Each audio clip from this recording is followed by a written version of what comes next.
નમસ્કાર મિત્રો, સ્વાગત છે તમારા પોતાના YouTube channel the technical Gujarat પર। આજનો વિડીયોમાં એક એવી વાત લઈને આવ્યા છીએ જે તમે પણ ક્યારેક વિચારેલી હશે। શા માટે રિચાર્જ ફક્ત 28 દિવસ માટે જ હોય છે? આખો મહિનો કેમ નહીં? આજે આપણે એ આખો રહસ્ય ખોલીશું। વેપાર પાછળ છુપાયેલો ગણિત, કંપનીઓનો નફો અને નો અભિગમ બધું। વિડિયોને અંત સુધી જુઓ, કેમ કે અંતે મળશે એક એવી માહિતી જે તમારા દર વર્ષે પૈસા બચાવી શકે છે। 28 દિવસના રિચાર્જની પૃષ્ઠભૂમિ। ભારતમાં આજે એરટેલ, જીઓ, વી જેવી બધી મોટી કંપનીઓ તમારું પ્રીપેડ રિચાર્જ આપે છે માત્ર 28 દિવસ માટે। પહેલા, ઘણા પ્લાન 30 દિવસ અથવા આખા મહિના માટે હોય, પણ હવે લગભગ બધું 28 દિવસ પર શિફ્ટ થઈ ગયું છે। હવે પ્રશ્ન એ છે કે આ શોધ કોણે કરી? અને શા માટે? વર્ષના 13 રિચાર્જ। 28 દિવસનો મતલબ શું થાય? ચાલો સરળ ઉદાહરણથી સમજીએ। એક વર્ષ બરાબર 365 દિવસ। 365 ભાગ્યા 28 બરાબર લગભગ 13.03।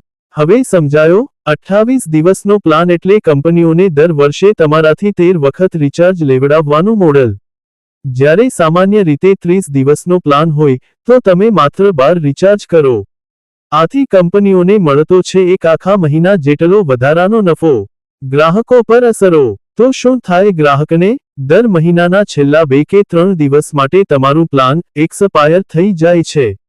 જેથી ફરી રિચાર્જ કરો અને વધુ ખર્ચ કરો। વર્ષભર બાકીની ઉમરેલી તારીખો ઉમેરો તો મોટા પેટે ખર્ચ વધારે। એટલે જ ઘણા લોકો કહે છે કે રિચાર્જ કરતા કરતા વર્ષ પૂરું થાય એ પહેલા જ ભાડું કાઢાઈ જાય। ટ્રાયનું વલણ। હવે પ્રશ્ન ઊભો થાય કે ટ્રાય શું કરે છે? ટ્રાય એટલે કે telecom regulatory authority of India. કેટલાક સમય પહેલા ટ્રાયે એવો ઇશારો આપ્યો હતો કે કંપનીઓએ 30 દિવસ અથવા સંપૂર્ણ માસિક પ્લાન આપવો જોઈએ। પણ આજે પણ ટ્રાય દ્વારા કોઈ સ્પષ્ટ નિયમ જાહેર થયો નથી। એટલે કંપનીઓ એવું જ બોલે 28 દિવસ બરાબર એક મહિનો। કોણ આપે છે 30 દિવસ? મિત્રો, આજની તારીખે માત્ર BSNL જેવી સરકારી કંપની હજુ પણ 30 દિવસ અથવા 365 દિવસના સસ્તા પ્લાન આપે છે। જો તમે ઓછા ખર્ચમાં વધુ સમય ઇન્ટરનેટ ચલાવવો હોય, તો આ વિકલ્પો પણ વિચારવા જેવા છે।